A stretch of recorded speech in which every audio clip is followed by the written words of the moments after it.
So we'll go Hmm. straight into it. Did you at all get a peek of Meghan's episode today, which is with the highbrow hippie co-founder? Did you see any of the headlines circulating about that?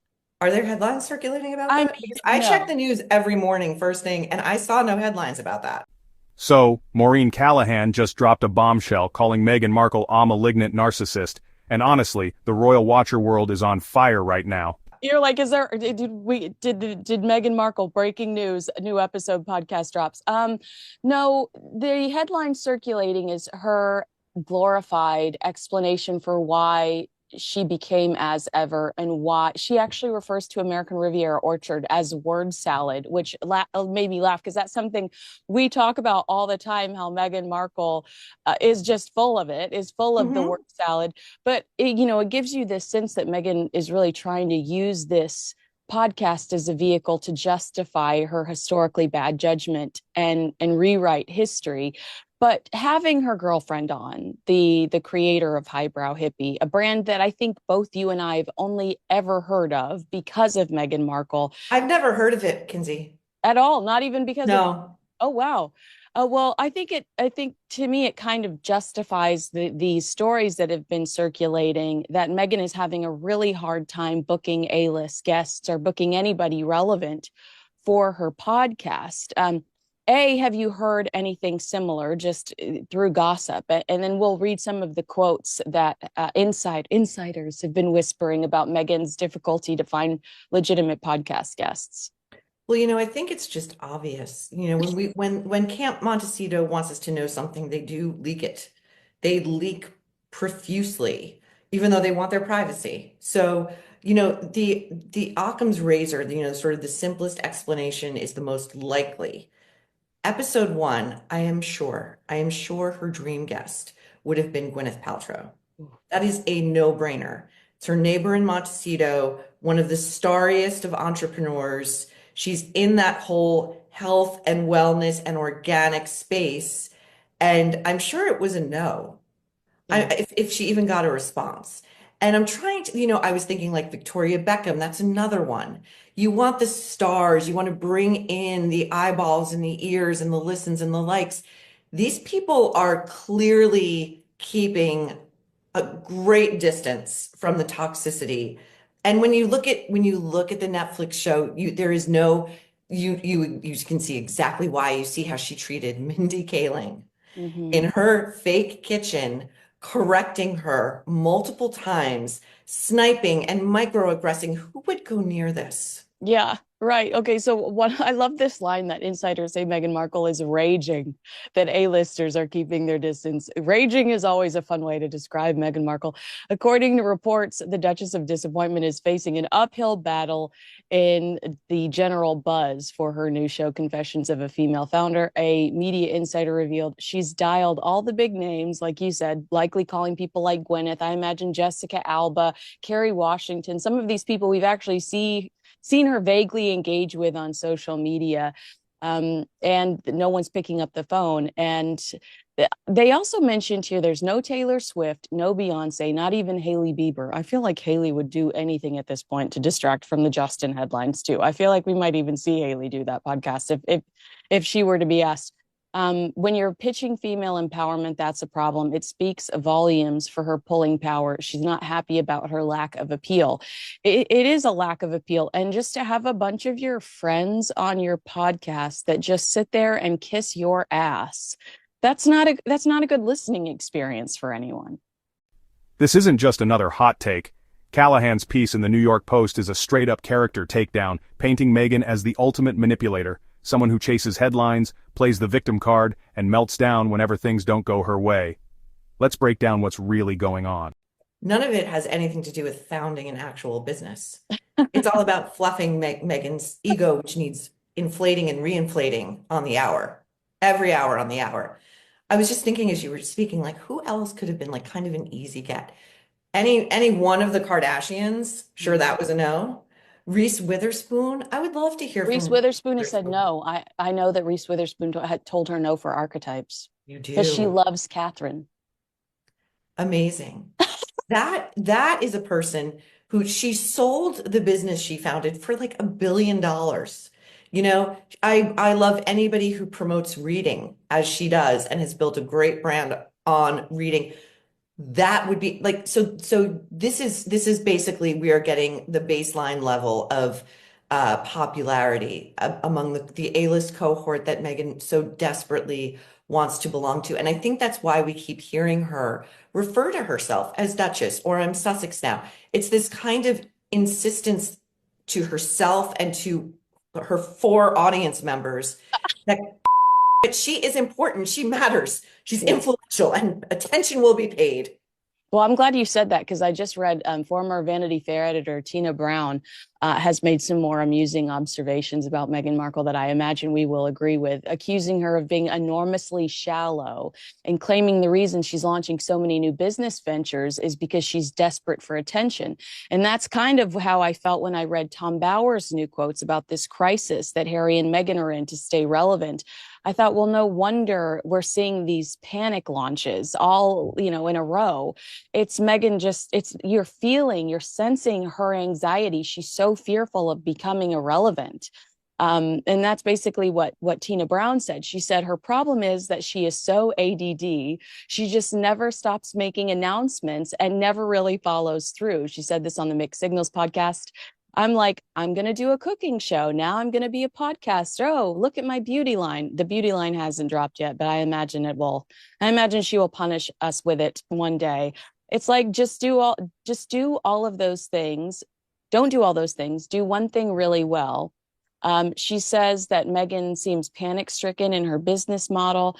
And I loved this quote. Maybe she's just so void of self-confidence that she's always trying to sort of become an instant Beyonce without the background that built her. She also said she's enormously shallow in her approach to the work that she does. What I hear from everyone is that she's unadvisable, and that is an issue. And she talks about how she does have a really important group of people around her, or did at one point, that were advising her and just got so fed up with Meghan sitting in front of them, acting incredibly motivated by the advice she was being given, and then running off and doing the complete opposite. And the point that Tina made that I thought was important, especially watching everything that's going on right now, is she said, unfortunately, Meghan is the major advisor to Harry. She doesn't take advice, and he only takes hers. I mean, that is a recipe for disaster. Do you agree with Tina? Do you not agree with Tina? I always get a kick out of what she says. I love Tina Brown and I could listen to her observations daily. I wish I could get access to that mind daily. I love it. Her book, The Palace Papers, was excellent. Um, I think, it's so funny that observation about like Meghan sort of panic throwing all of these launches out there and how it really is only meant to redound to her benefit, right? To make her feel important, relevant, a constant in the headlines really, really lands. And I don't know about you, but like just personally, in the run up to launching the Nerve, I really thought and relied very much on a team of people who know far better than I do. But it feels like everybody out there, like everyone's got a podcast, right? So what am I bringing to people that they're not getting anywhere else? I have to have a reason for existing. I have to have a reason. It better be a damn good one to ask people to spend their free time and attention on my show. And I don't think Meghan thinks about her consumers that way. Oh. I don't think she thinks about them at all, frankly. I think she just throws it. Confessions of a Female Founder, again, Kinsey, I love this name, right? And when in her intro to the show, she's talking about, oh, being a founder can be so overwhelming. And then she goes, woo, like it's the most artificial sigh of exhaustion and excitement I've ever heard. It explains why she really is, was, and remains at heart a suitcase girl. According to Callahan, Meghan's obsessed with her image. She points to the infamous twerking video, yeah, the one with Harry awkwardly in the background, calling it a desperate attempt to seem relatable that totally backfired. Instead of winning hearts, it just made royal insiders cringe, fueling the idea that the Sussexes have lost the plot since leaving the palace. The Hallmark actress, which is actually an insult to Hallmark actors. I love the Hallmark Channel.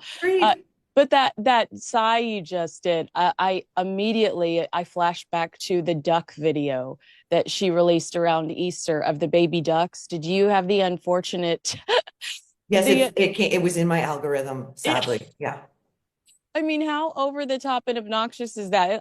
It's baby ducks. Hell yeah, I love baby ducks. But why do we have to see your reaction to baby ducks? Why can't you just show us the baby ducks and your over the top reaction to the baby ducks? That was my exact thought too. In her perfect white outfit, I'm going to say base price $1,000, with her hand like this, like, ooh, ooh, baby duck, look at me. I'm so whimsical. I'm just like a Montecito mama. I'm having this whimsical reaction to nature in my, like, the whole thing felt staged. I feel like Yeah. those ducks were professionals. She hired them out. We Central did some dry casting, central runs. casting provided the ducks. Who provided the ducks? Exactly.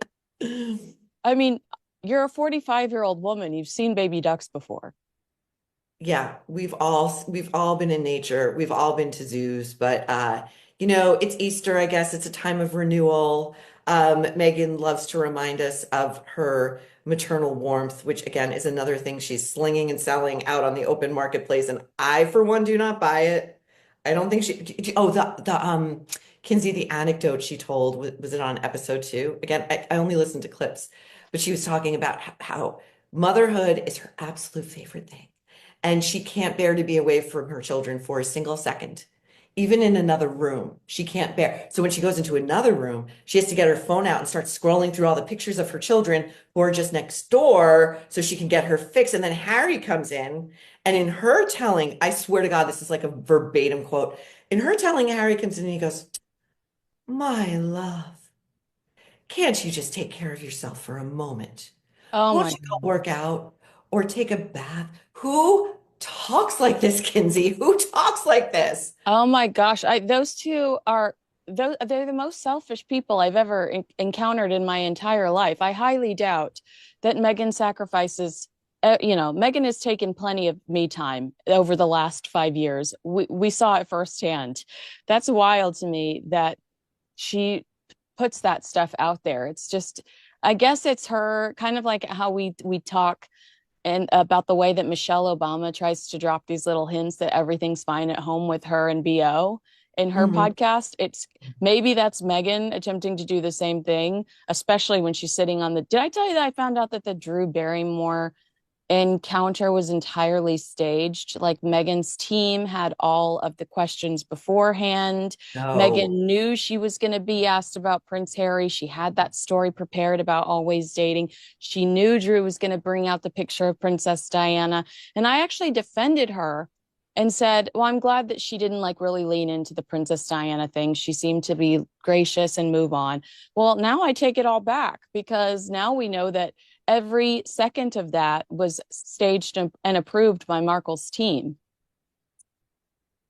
Authenticity, Kinsey. Yeah, she's super Nothing good says at it. authenticity like pre-rehearsed questions and answers with Drew Barrymore, who is like, she, if you can say about Drew this, she is only incredibly sweet and loving and flattering to all of her guests. Her goal is to make you look good. So if you need freaking cue cards to hack a Drew Barrymore appearance, you are in real trouble and you have not an authentic bone in your body. And to the Princess Diana moment, which I Mm, saw in real time, I thought this was an incredibly sweet moment on Drew's part where she's bringing out this photo of herself as a small child, like 7 years old at an ET premiere, handing a little stuffed animal to a very young Princess Diana. Now, if I'm Meghan Markle, which thank God I'm not, yeah, thank God. uh, We wouldn't I be would friends. say, I would say to Drew Barrymore, oh my God, what a moment in your life. You Mm, have had a life like no other. Tell me what that moment was like for you. Tell me what meeting Diana was like for you. But she couldn't do it. She had to dismiss Drew as a mere fangirl. We're talking child Drew at yeah, 7. She goes, yeah, oh, how sweet. How sweet. yeah, I'll have to tell H about this. I'll have to just tell him. As if so she's levitating out of that conversation now. She's yeah. no longer on terra firma with the rest of us. She's talking about H, not Harry, who presumably one would think is watching this show and cheering his wife on during her big launch and getting an A-list media hit that most people would kill for, which is going to presumably move some merchandise. Oh, I'll just have to tell him. Oh, you're so sweet. This is why people hate her. Yeah. She cannot level down. I Well, can't it's one of the stand her. many I'm sorry reasons. for It's one swearing, of the but many reasons why people. But it doesn't stop there. Callahan goes further, saying Meghan's media moves have blown up in her face. Remember the failed Spotify deal? The Netflix buzz that fizzled out? Even her podcast relaunch is already raising eyebrows. Everything feels like damage control, like Meghan's trying to rewrite the story, but nobody's buying it. And then there's the satire. Media figures like Meghan Kelly and Maureen Callahan are straight up parodying Meghan's shows, making fun of the luxury, the awkwardness, and the look at me moments. Speaking of which, despite failing to make Time 100's most influential this year, she's invited herself to the summit. She's invited herself to speak at the event, which I just think is horrific. Like, I think that's so embarrassing. You didn't make the list, but you're going to show up to talk. First of all, I have to ask, does it say anything to you about this, the existence of this list, that Blake Lively made it? It's one of Time's most 100 influential.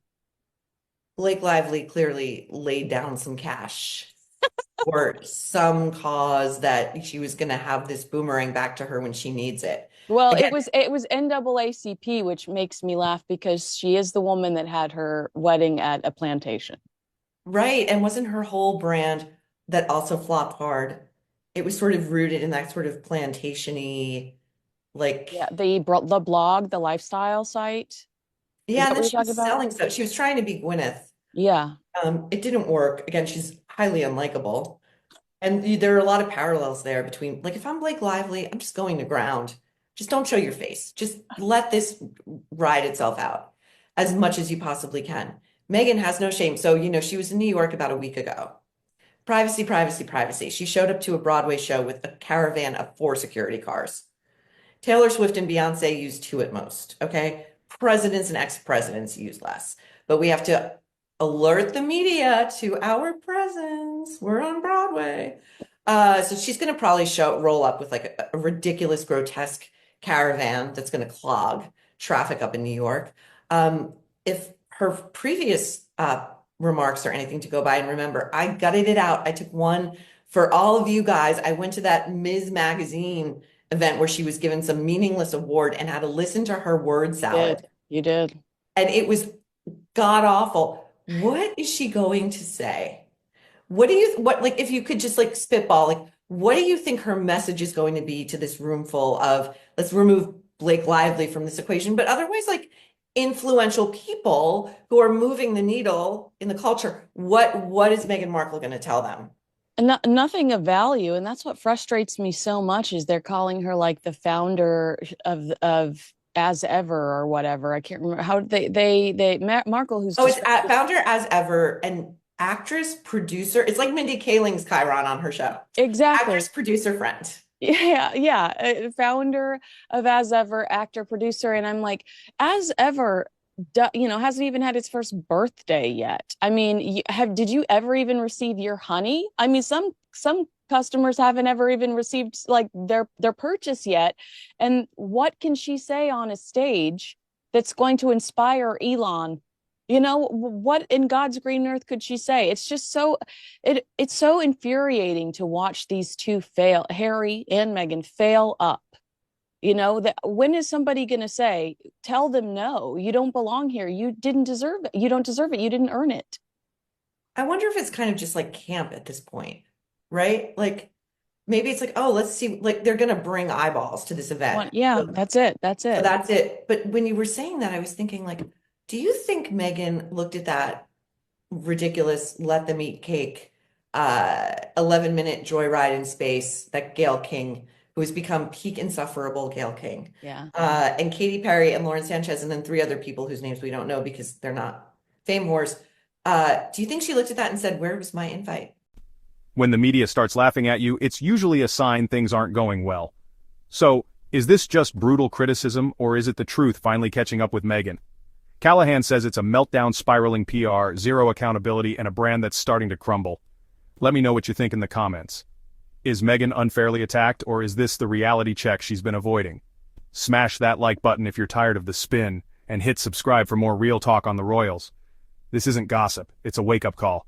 Catch you next time.